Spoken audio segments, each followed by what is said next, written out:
Good afternoon, everyone. Thank you for joining us. I hope everyone is well. This is our second Future Proofing Q&A session, following on with Jeff Lair, Gary Butler, and Emma Bull on Friday. Today I'm joined by Julia, Silke, Tim, and Nazira. Going to follow the similar format to Friday. We're going to answer the questions that were submitted first, and then with the remaining time, we'll move on to any questions that are submitted via the Q&A feature on Zoom. Just to remind you, again, you can submit a question at any point using the Q&A box. If you're on Zoom desktop, at the bottom of the window, you should have a Q&A icon.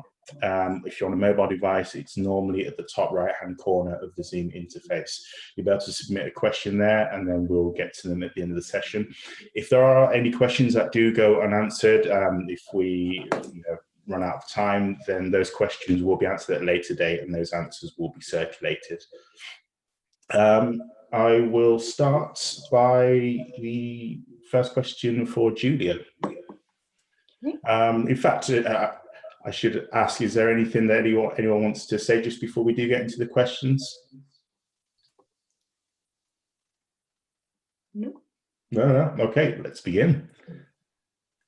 Okay, so Julia, the first question for you is, do we have any idea when students may be able to return to campus and how this might be managed if we are still having to maintain social distancing? That question is from Heather Dale. Okay, so thanks, Heather, for that question.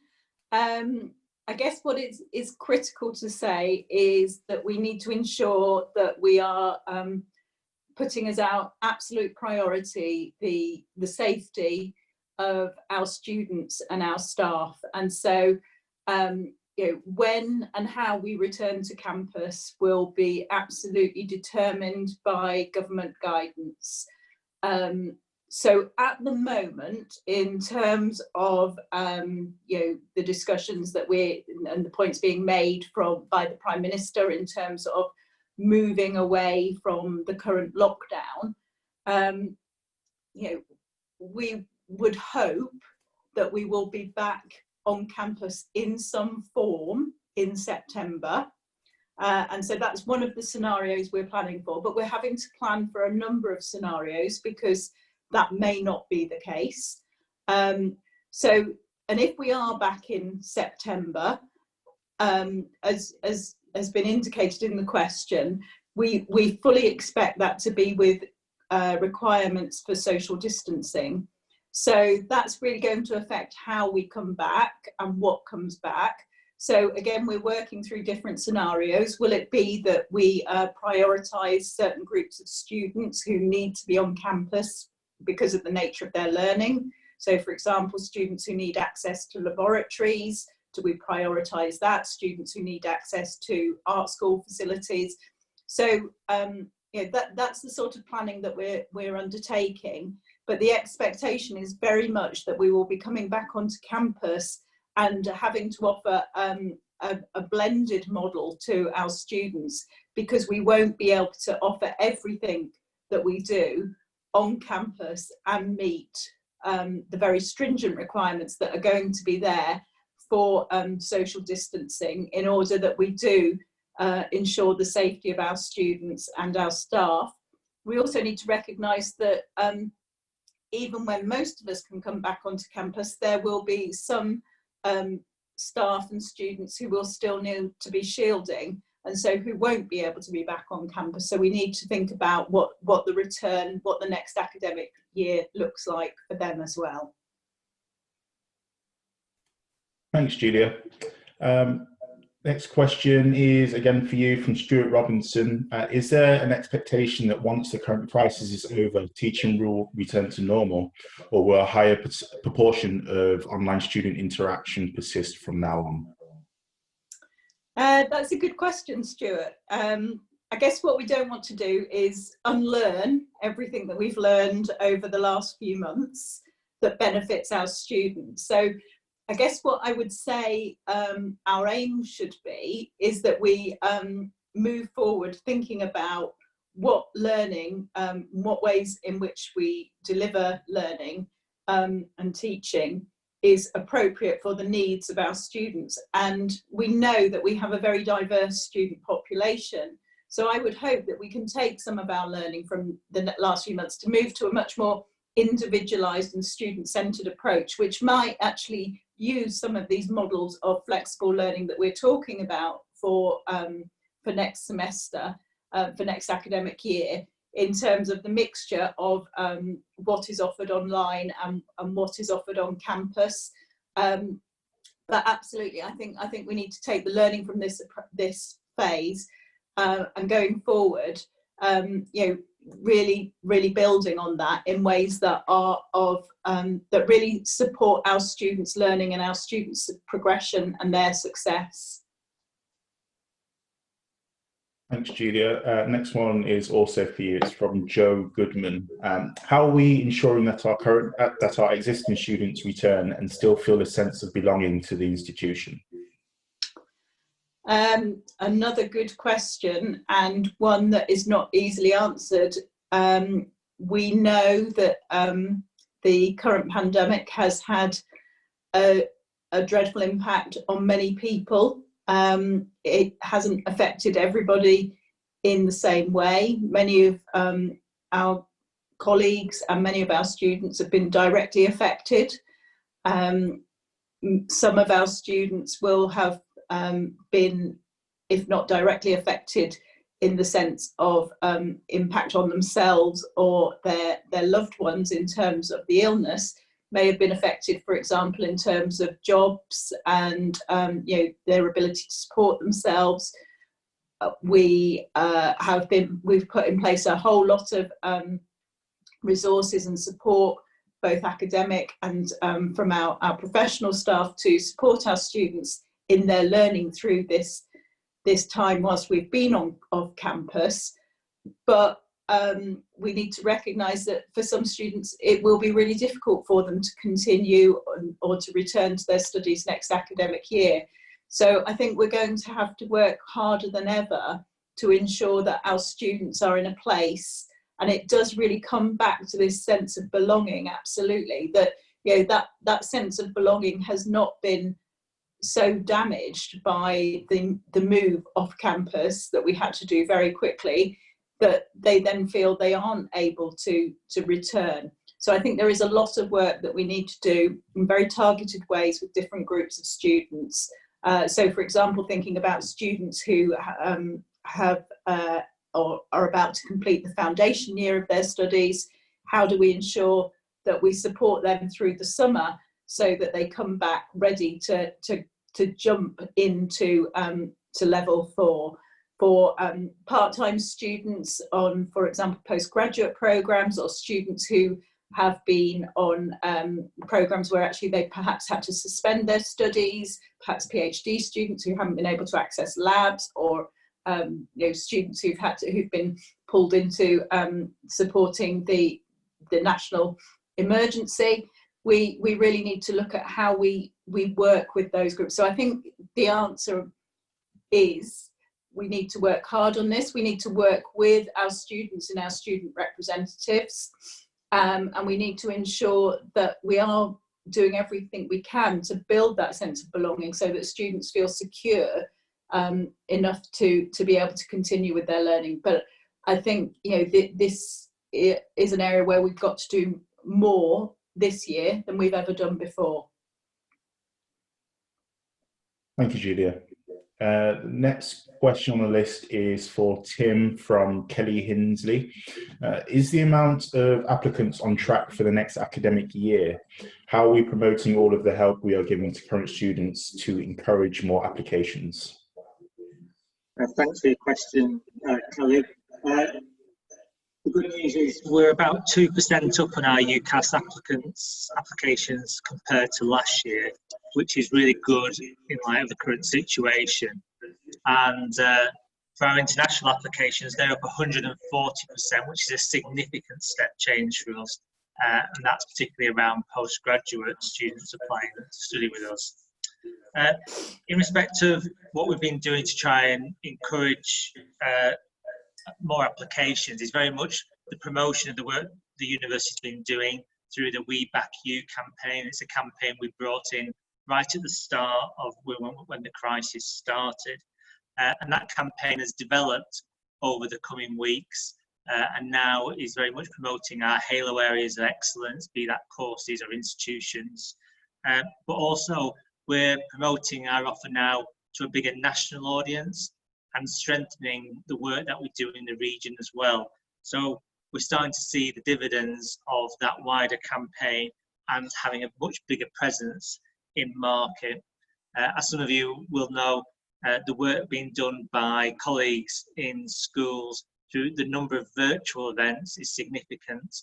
We've done both institutional events and school events, faculty events, down to course-specific events. And we're constantly evolving and adapting how we do that as we learn, because this is a big learning curve for all of us. But what we can also see through our social media channels compared to our competitors is that our messaging is having the biggest impact compared to our regional competitors, which is really pleasing for us all to see. So we're going to continue to push hard. Clearing is going to be one of the most competitive clearings that we've probably ever seen, certainly in the time I've been in higher education. And we're seeing significant numbers of students who still yet have not made a choice about which institution is their preferred one. So we need to be mindful of that and keep pushing all the way and keep promoting the benefits of what we have here at the University of Wolverhampton.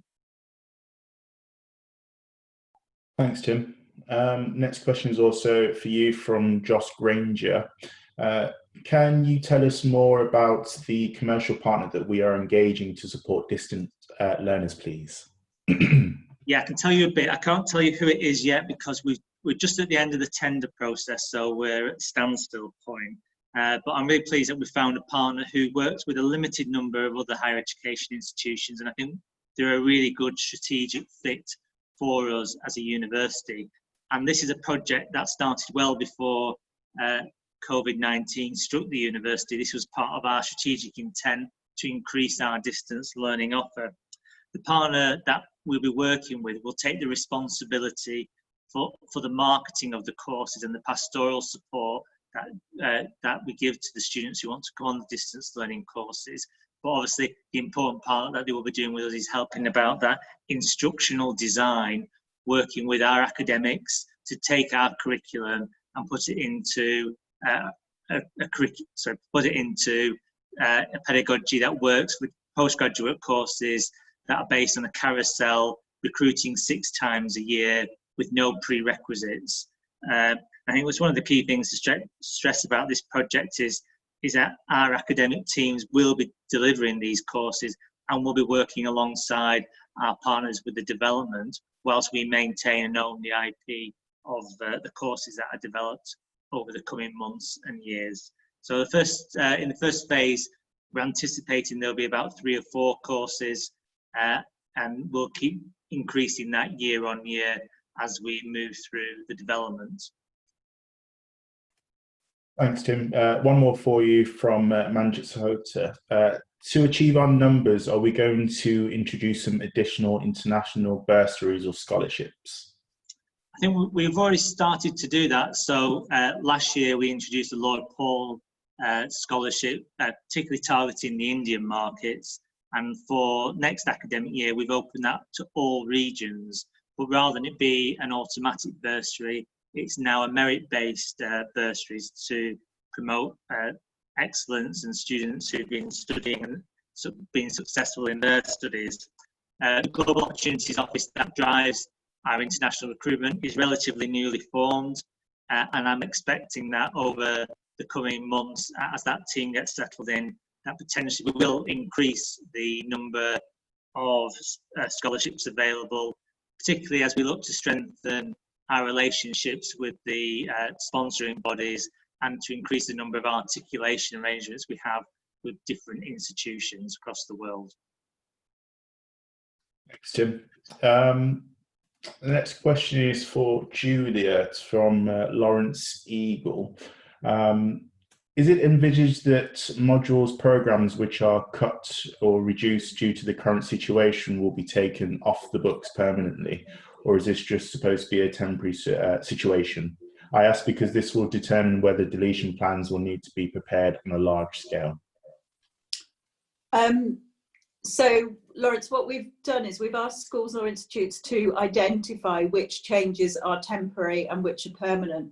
And if they're permanent changes, we will put them through as permanent changes at this point, rather than coming back and doing an additional piece of work in terms of process. So it really is a case of the schools and institutes identifying which changes are permanent, which modules are permanent. So one of the things we have found is that we have quite a lot of modules that are still on our books but actually haven't run for a while. So it would not make sense to take them off temporarily. We just need to remove them permanently.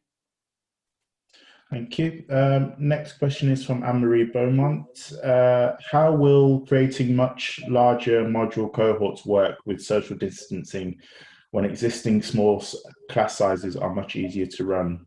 How can consistently excellent learning, teaching and support be offered when I have to write 75% of my existing degrees from scratch before September in order to blend students who have physically trained for several years in entirely different disciplines? Sorry, let me know if you want to reread any of that one. Okay, I'll try and answer that in part, in the different parts, if that's okay. So how will much larger cohorts work with social distancing when existing small class sizes are much easier to run? So I appreciate the point about the number of people in the room physically, and just because but at the moment we have a lot of modules where we have only, say, 5 students on a module, and that really, in order to do the work that we need to do for next year, we really do need to rationalise our provision. So if I just take you back to the purposes as to why we're doing this, is the university's minister has been very clear when she's been asked about students being charged fees for what will undoubtedly across the sector be significant part of provision will be online next year. So going for a flexible model, as we're saying, where hopefully students will spend some time on campus, but for example we fully expect that we won't be able to do lectures with hundreds of students in a room. So the critical issue then is that the minister has stated openly that universities will only be able to charge the fees that we charge if the provision is to an excellent standard that supports student progression and student outcomes. So we cannot get to that point in terms of what we need to do in terms of taking a significant element online if we try to take everything online that we currently offer. So it's really about modifying our provision so that we're assured that what we are offering is of an excellent standard, because otherwise we're going to be in trouble as a university in terms of our sustainability, and really not offering what our students are requiring. So I think in terms of the question that's being asked about it creating additional workload for colleagues, no, the idea is that this is actually not reducing workload, because it's recognising that there is a significant additional work in terms of translating things to online, where we're going to have to do that. So in terms of having to rewrite 75% of existing degrees, I'm not quite sure where that has come from. But I think if you do have those concerns, you perhaps need to raise that with your head of school or institute. And again, about training in entirely different disciplines. So there seems to be some confusion here because, as I say, what we're looking at is rationalising modules to ensure that what we have, we enable staff to be able to deliver at the quality at which we're going to need to deliver. Julia, Next question is from Karen Daniil.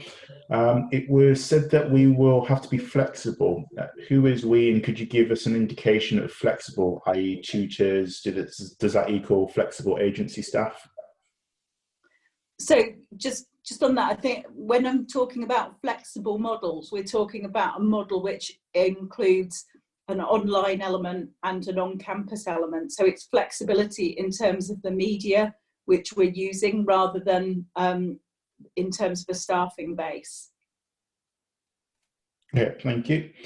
Next question is from Cheryl Whitaker. Given the move to increase online learning and a necessary reduction in the staffing budget, what is the future for academic support workers at the university?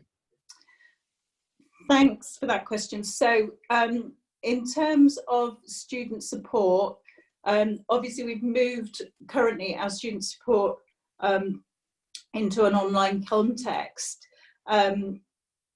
Going forward, we hope that will be in a much more blended context.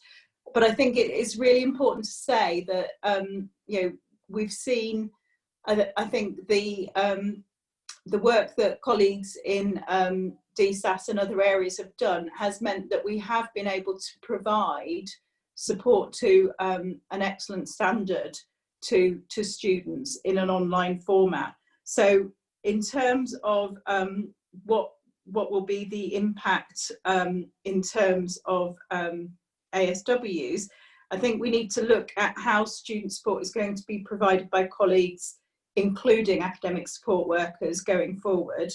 There's been a lot of learning during this time while the campus has been closed, and we need to take that forward. So I think we need to recognise that we will be potentially providing student support in different ways, and that might have an impact. But at the moment, that's one of the things we're working through, is what that looks like. But as I say, I think that it's been a lot of work done by ASWs and others during this time, which has kind of really demonstrated that we can provide the student support that we need to. Thank you, Julia. Another question for Tim, this time from James Tan. What are university strategies and approaches in developing the China market for student recruitment, to me, particularly in the subject area of pharmaceutical sciences? Thanks, James. As outlined in the internationalisation strategies, very much our approach to all our international work is working in partnership. And one of the things that we'll be doing much more is working with the Chinese Service Centre for Scholarly Exchange, CSCSC, to develop more articulation arrangements with their various centres to help with progression to the university. One of the other things that we'll be doing, we welcomed this month Sergi Montplay, who's now the new director for the Global Opportunities Office. And one of the things that Sergi will be doing over the coming months is to have regional focus groups to bring together people across the university who've got interest in different regions to share their experience, but also to share their networks. And I'm sure, as you know, James, China is very much about networks and relationships that you've already got, and where we've got engagement from the school and where we've got opportunities to build on those networks, we will help you support and develop them over the coming months. But we also have to be mindful that China is probably one of the most, if not the most competitive market now on the international stage. And actually, is actually one of the markets that is starting to decline in terms of 18-year-olds. So it's actually getting more competitive and harder to recruit. But we very much want to work across the university with our academic colleagues and to develop those links and opportunities.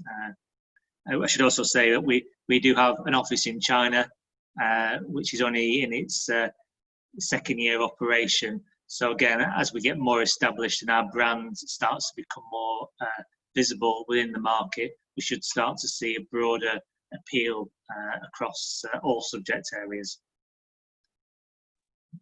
Thanks, Tim. Move on to another list of questions. Just before I do, just want to remind everyone that panel is currently going through questions that have been previously submitted, and we will get round to the Q&A ones that are popping in during the session. And also as well that we do have Silke Machold and Nazira Karodia with us as well. So if you do have any questions that are particularly for them, feel free to enter them into the Q&A box, and we will read those out later on in the session. So the next question to the open panel is from Lisa Burbidge-Brown.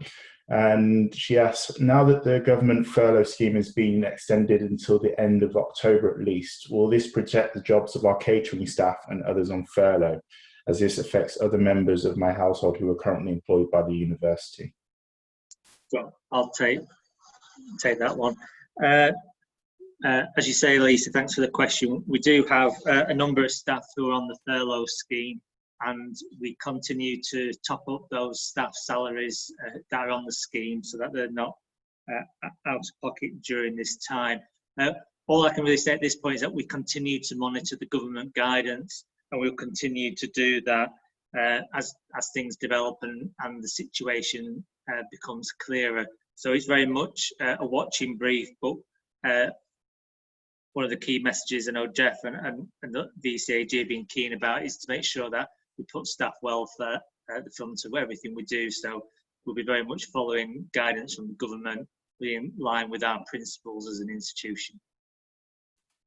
Thanks, Tim. The next question is from Josiane Boutinet. When are staff going to hear about staff cuts and which jobs are at risk, e.g. academics?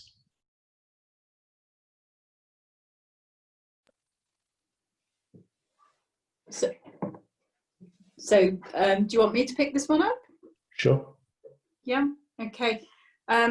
So I guess at the moment, as said earlier, we're working through the whole kind of scenario piece around what does recruitment look like for next year, what does student retention look like for next year, where can we make cuts in terms of, for example, perhaps as we've done recently with the library, we put a pause on some capital projects because if cash is going to be tight, but also because of managing those building projects whilst maintaining social distancing.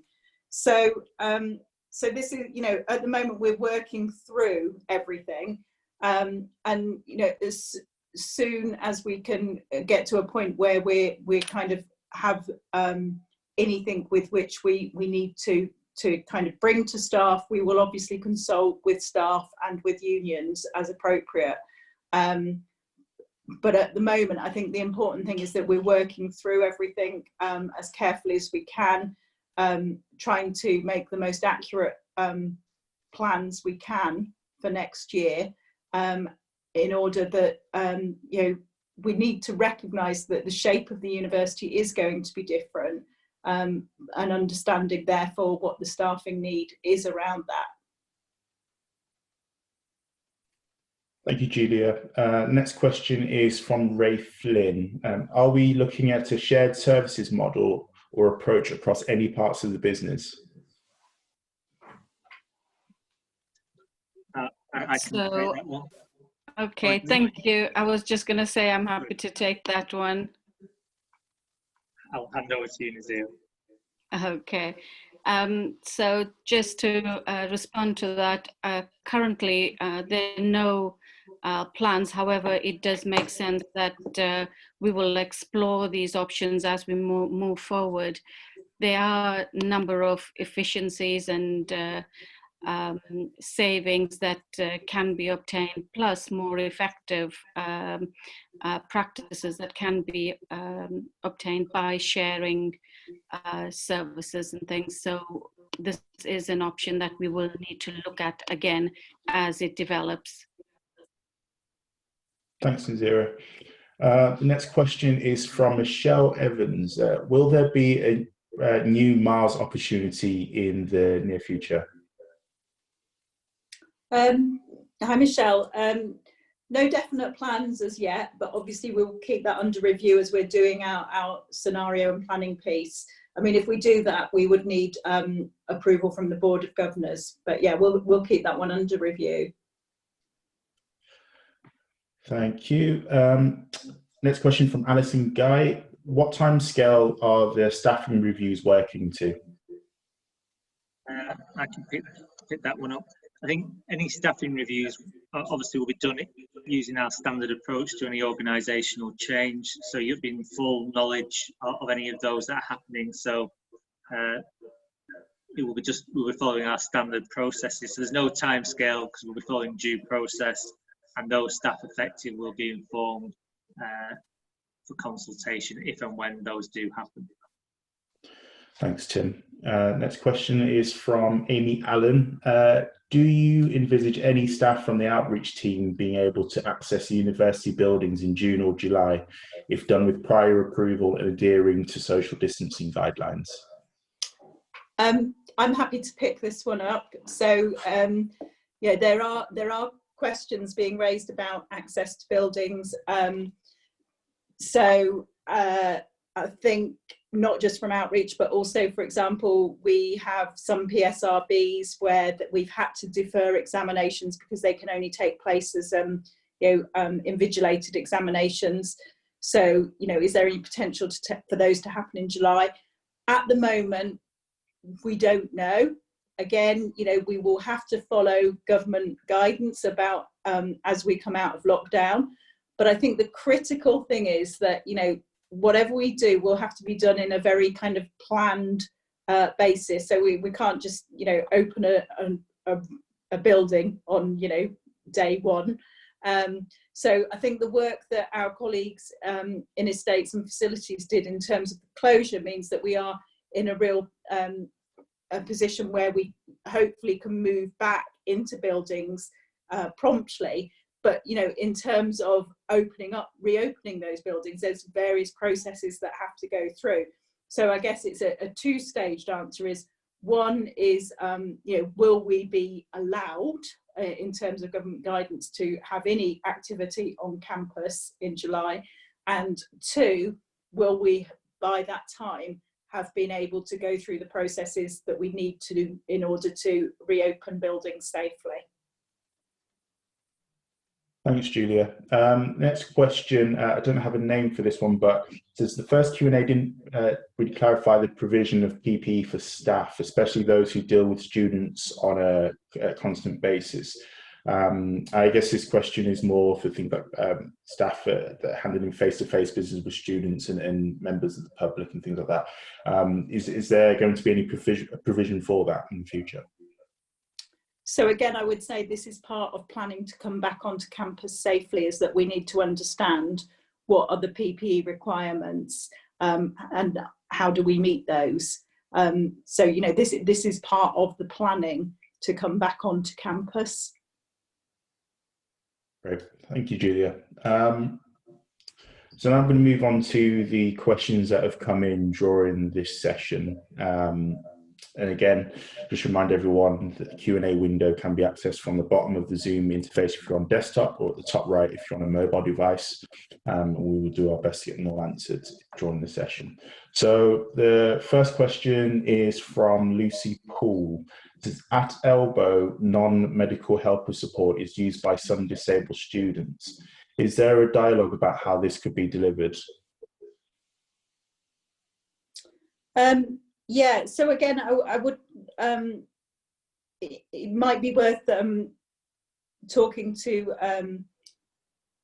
Ilyan Stefanov, because he's been leading the whole support for students with disabilities during this time, and the ways we've been able to provide support to students already. But yeah, absolutely, that's something we need to look at, is how and are already working on from since we've been in lockdown, how we support students with additional needs. Thank you. Next question is also from Lucy Poole. Is there research being done on online access entertainment? Shall I take this one? Yeah. In my video, I gave 3 examples of research that are really important in contributing to helping us deal with the current circumstances. And of course, there are many other areas. Research into online learning, digital learning is one of those, and our Education Observatory is doing work in that area. And we have a professor in digital learning that is working on that. So yes, there is expertise in our Institute of Education Observatory. Thank you, Silke. Move on to the next question. I can see Nazira has tagged herself on this one. I'll read it out from Andy. As the buildings have been out of use for several weeks, have measures been put in place to ensure that building servicing will be done prior to staff students' return? This includes Legionella risk assessment on water and air conditioning systems. Nazira, do you want to take that one? Yes, thanks, Andy. That's a really good question. And this is part of the work that our estates team are doing in terms of that phased openings of buildings. But I am aware that particular buildings, especially those with the technical, high technical demand, will need special processes to be put in place to make sure that they are up and running really well. So this is where the discussion between estates and our technical teams who set up the labs, etc., might need to take place later on down the line. So once we've got the basics in terms of the plan of opening the building, we will come back to the technical areas to make sure then that we've covered all the areas to make sure that they are fully functioning. So I'm thinking mainly of the RFB building, and that's the Rosalind Franklin building, and all the systems that need to be checked before that building can be used properly. So there are other areas, but I just chose the RFB because that's a building I know well. Thanks, Nazira. Next question is for Julia from Abigail Spence. Given that we can anticipate a larger January intake, will the university look to improve communication for January intakes, especially for courses where they are subsumed into the existing September cohort? Many January students that I've supported have felt their student experience has been negatively impacted by much of the course university communication and activities being aimed at traditional September intakes. Okay, thanks, Abigail, for the question. On the one hand, it's a great question. On the other hand, I'm sorry to hear that students' experience has been negatively impacted by the communications not being appropriately kind of nuanced for the way in which they're the time at which they're starting their course. So I guess this brings me back to the piece I was talking about earlier, in that this is a fantastic opportunity for us to look at how we move away from an approach that has been always kind of framed around the academic year to an approach that is much more framed around the individual student. And I think, what we need to do is ensure that we use technologies to support us in being able to do that. So yeah, I think we need to acknowledge that we perhaps haven't done as well as we might in the past, not because people haven't wanted to, but just because of the ways in which we worked have not necessarily been framed, as I say, around the needs of individual learners. It's worth also just adding to that. We did start to have quite a step change with regard to communications for January starters this year, and we had probably what was our biggest cohort of January students that we've had for a number of years. Likewise, we were due to welcome a large number of students in May, so that idea now of our communications and our recruitment to our applicants being all year round is very much at the focus of going forward. But as Julie says, we've got to learn and continue to enhance that student offering so it's consistent across any entry period within the university. Thank you both. The next question is for Julia. It's a follow-up from Anne-Marie Beaumont. In performing arts, we are proposing teaching dancers, musicians and actors in one performance module, which is delivered by one practitioner. Without adequate and equal staffing, student experience is likely to be very poor. Can we therefore have multiple staff delivering equal hours within an umbrella module structure? That would really be a decision for the local school level. So I'm sure that you're kind of working through at a school level how you implement any changes so that they are to ensure the best student experience for students from those different disciplines. So I think if there's a concern about that, I think you need to pick that up with the head of school. Thanks, Julia. Next question is also for you from Gina Manning. When will we know what is meant by quality online provision to meet the excellent standard required? This is really important so that we know how to plan and ensure that colleagues are trained appropriately. Yeah, thank you. And I absolutely agree. So we are trying to work at speed on this. So what we've asked Colt to do is to bring forward those standards, and actually we've got a set of a kind of first go at that coming to a group tomorrow. But also what we've asked them to do as well is to develop some exemplar modules, so that people understand, and recognizing that we might not be kind of doing a standard template saying everybody's got to teach in exactly this way, but for example saying, okay, here is an example of a module delivered online in, say, research methods for master's students, so that we've got a set of resources that really set the benchmark in terms of what is required, what excellence looks like.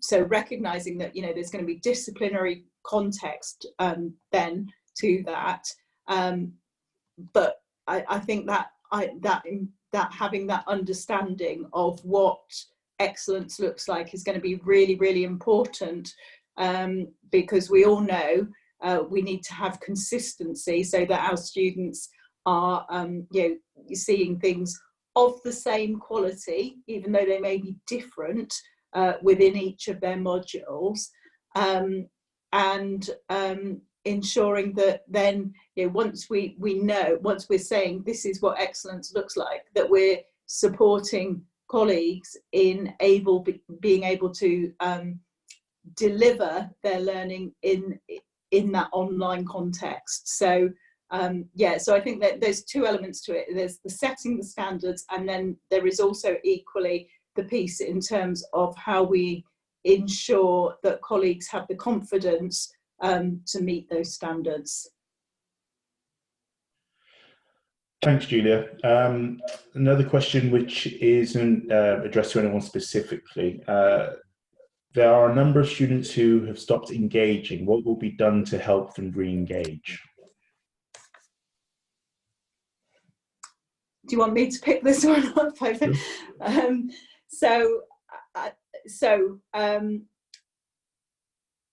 It's interesting, isn't it? So one of the pieces that we're looking at the moment is around student engagement, and how so I think again we need to understand this at the level of the individual student, because students there will be different reasons as to why students are not engaging. For some students, it just may not be possible at this point in time. I know many colleagues, for example, are kind of working with homeschooling. Likewise, many of our students will be, and the studying may be the thing that is too much at this moment. So I think that it's understanding why students aren't engaging in order that we can try and help them to re-engage. I think as we move forward into having learning that is in a kind of blended model, there is then a good opportunity to think about how we build in approaches to identifying and improving student engagement.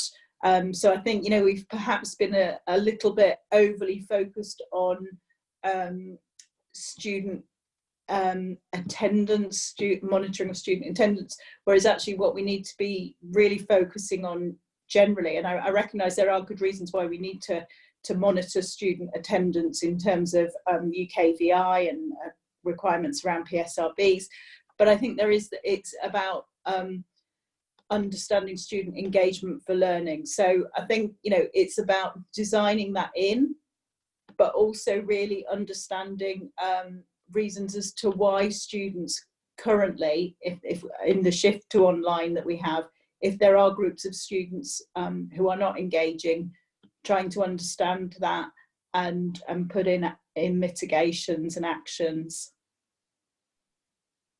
Thanks, Julia. Next question is from Anne-Marie Beaumont for Julia. How much consultation has taken place with class reps rather than the SU?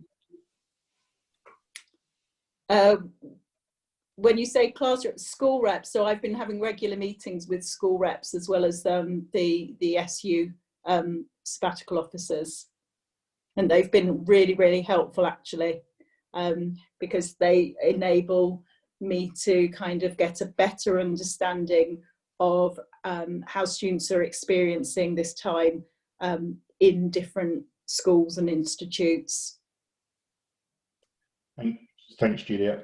Another question in from Lucy. Are the dialogues between the funding bodies and registry faculties regarding any extension to students' funded year owing to EC or alternative forms of assessment, how has this been notified to funding bodies? There is, I don't know a comprehensive answer, but there is regular dialogue between the registry and faculties with the funding bodies for students, and there's obviously a sector-wide approach as well with regard to students who've been impacted through COVID. So I don't have the full answer, but I am aware that that dialogue is happening, and we'll be able to get you a detailed response to that. I don't know if Silke wants to say something about what we've done with regard to PhD students and requirements for extensions there. Yes, so you may have heard that UKRI has agreed to give funded extensions for doctoral students in their final year. We actually have very few UKRI funded doctoral students. We only have one. The majority of our PhD students on bursaries are funded from bursaries for ourselves. We also felt that just having it open to final year students is perhaps not particularly helpful, because in the final year they're probably already writing up, whereas if you're a student in the second year about to do your field work, you could be much more impacted. So what we created is a model where funded students can apply for a funded extension up to 2 months, and they have to provide evidence and reasons for why that is.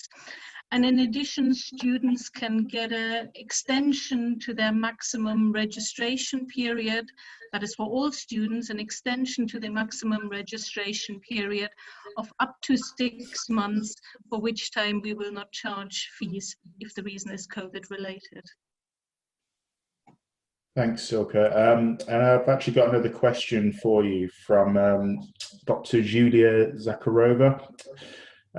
Our plan was to organise a workshop at the University of Ghana in April 2020, but due to the COVID-19 pandemic, our trip was cancelled. Would it be possible to complete the workshop in July 2020, bearing in mind that the funding should have been sent by the end of July 2020? I think, Julia, this relates to funding that we are receiving via the QR Global Challenges Research Fund. The Global Challenges Research Fund is part of the UK's overseas development assistance and is tied to very specific conditions of the UK's overseas development assistance. I've been in touch with the funder, UKRI, and Research England about that, and at the moment they have said they are not able to relax the conditions in relation to this funding.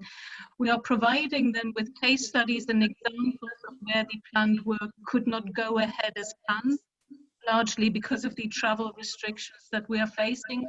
But in this case, I'm afraid we have to go by what the funder is saying, which is at the moment you have to spend the money on the planned activity by the end of July. But I will update you as and when we get further news, and trust me, we are lobbying the funder very heavily. Thanks, Silke. Just before I approach the last couple of questions, just remind everyone that the session will close at 5 p.m. So if you do have a few more minutes to get your last couple of questions in, but if there are any that we're unable to answer before the end, we will come back to you with an answer. Julia, just to follow up from Anne-Marie Beaumont regarding the last question on consultation with course reps. She meant to ask what extent they are aware of proposed changes to their existing degree programs. School reps do not represent individual courses, nor should they be expected to understand the proposed changes.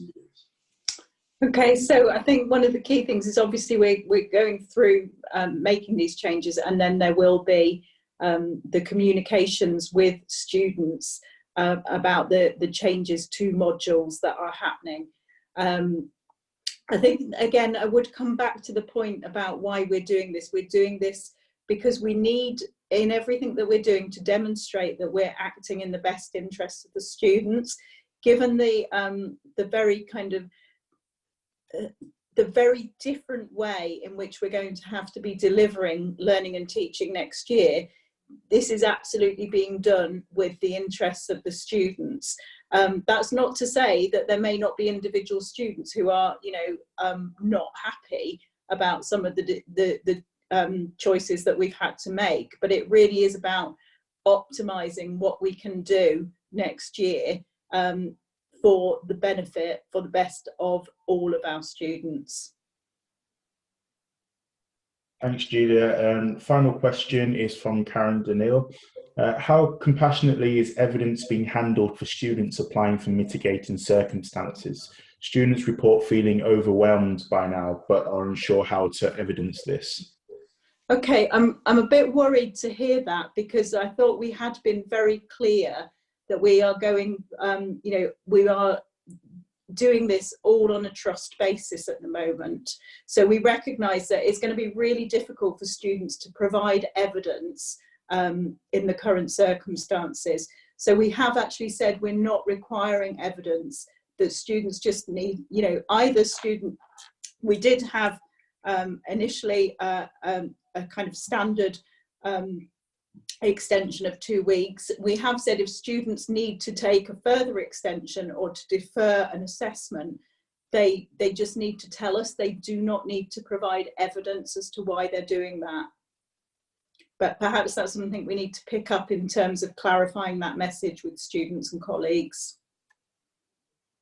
Thank you, Julia. And that concludes our list of questions. Just before we wrap up, is there anything that any panel members want to add? Just wanted to say thank you to everybody who's contributed today. And we've talked throughout this about the safety of staff and students. And just wanted to say thank you to everybody for all the work that you have been doing during this time, because it has been an unprecedented time, and a really, really difficult time for everybody. So just thank you to everybody for everything that you've been doing, and just please do take care. Thank you, Julia. And thank you everyone for joining us, including the rest of the panel. Thank you for your time. Have a good week, everyone. Thank you. Thank you.